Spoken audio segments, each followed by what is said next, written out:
പാലക്കാട് അട്ടപ്പാടിയിൽ യത്തീംഖാന പ്രിൻസിപ്പൽ പെൺകുട്ടികളെ ലൈംഗികമായി പീഡിപ്പിക്കുന്നതായി പരാതി. കാന്തപുരം സുന്നി വിഭാഗത്തിന്റെ നിയന്ത്രണത്തിലുള്ള മർക്കസു റഹ്മ എന്ന യത്തീംഖാനയിലാണ് നിരവധി കുട്ടികൾ പീഡിപ്പിക്കപ്പെട്ടതായി പരാതി ഉയരുന്നത്.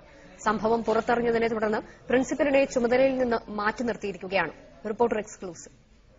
പാലക്കാട് കോയമ്പത്തൂർ സ്വദേശികളായ 52 കുട്ടികൾ പാർക്കുന്ന അട്ടപ്പാടിയിലെ മർക്കസു റഹ്മ എന്ന യത്തീംഖാനയിലെ 42 കുട്ടികളാണ് ലൈംഗിക ചൂഷണത്തിന് വിധേയമായതായി ആരോപണമുയർന്നിരിക്കുന്നത്.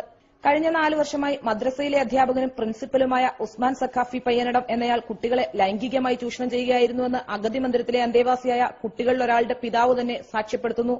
തന്റെ കുട്ടി പെരുന്നാളിന് വീട്ടിൽ വന്നപ്പോഴാണ് സഹപാഠികളെ അധ്യാപകൻ ചൂഷണം ചെയ്യുന്നതായി തനിക്ക് വിവരം ലഭിച്ചത്. തുടർന്ന് നടന്ന അന്വേഷണത്തിലാണ് തനിക്ക് കാര്യങ്ങൾ കൂടുതൽ ബോധ്യമായതെന്നും രക്ഷിതാവ് പറയുന്നു. ഇപ്പൊ അടുത്തുള്ള ഈ ബക്രീദിന് ലീവിന് വന്നപ്പോ വീട്ടില് ഇങ്ങനെ അമ്മയായിട്ട് ഇങ്ങനെ സംസാരിക്കുന്നത് കേട്ടു. അപ്പൊ എന്താ കാര്യം എന്നുള്ളത് വ്യക്തമാക്കി പറയാൻ പറഞ്ഞപ്പോ ഇന്നമാതിരിയാണ് അവിടെ ഇങ്ങനെ ഉസ്താദിന്റെ ഉസ്മാൻ ഉസ്താദ് പെൺകുട്ടികളെ ഇങ്ങനെ കൂടുതലായിട്ട് പീഡിപ്പിക്കുന്നുണ്ട്. അധ്യാപകൻ നടത്തിയ ചൂഷണത്തെക്കുറിച്ച് ചൂഷണത്തിനിരയായ കുട്ടിയുടെ വിശദീകരണം ഇങ്ങനെ: മിക്ക ദിവസങ്ങളിലും യത്തീംഖാനയിൽ തങ്ങുന്ന ഉസ്മാൻ സഖാഫി വീട്ടിൽ നിന്നും ഫോൺ വരുന്നുവെന്ന വ്യാജേന കുട്ടികളെ ഓഫീസ് മുറിയിലേക്ക് വിളിച്ചു വരുത്തുകയും ലൈംഗികമായി പീഡിപ്പിക്കുകയുമായിരുന്നു. ഇത്തരത്തിൽ നിരവധി പെൺകുട്ടികൾ ചൂഷണത്തിന് വിധേയരായിട്ടുണ്ടെന്നും പെൺകുട്ടി പറഞ്ഞു.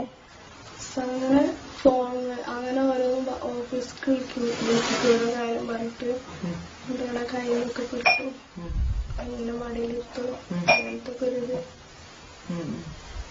ശാരീരികമായി പീഡിപ്പിച്ചിട്ടുണ്ടോ?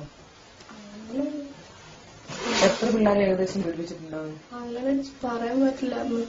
കുറെ കുട്ടികൾക്ക് അനുഭവമൊക്കെ ഉണ്ട്. പിന്നെ അവളെ മാറത്തൊക്കെ ഒരു നീല കളറൊക്കെ ഉണ്ടായിരുന്നു.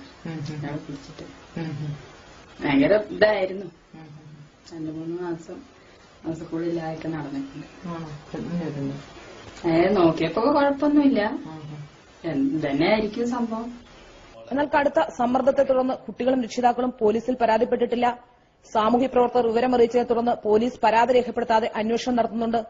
സംഭവം വിവാദമായതിനെ തുടർന്ന് കാന്തപുരം എ പി അബൂബക്കർ മുസ്ലിയാർ ഇടപെട്ട് ഉസ്മാൻ സഖാഫിയെ സ്ഥാപനത്തിന്റെ ചുമതലകളിൽ നിന്ന് നീക്കുകയും സമസ്ത മുഷാവറ നേതാക്കളെ ഉൾപ്പെടുത്തി അന്വേഷണ കമ്മീഷനെ നിയോഗിക്കുകയും ചെയ്തിട്ടുണ്ട്.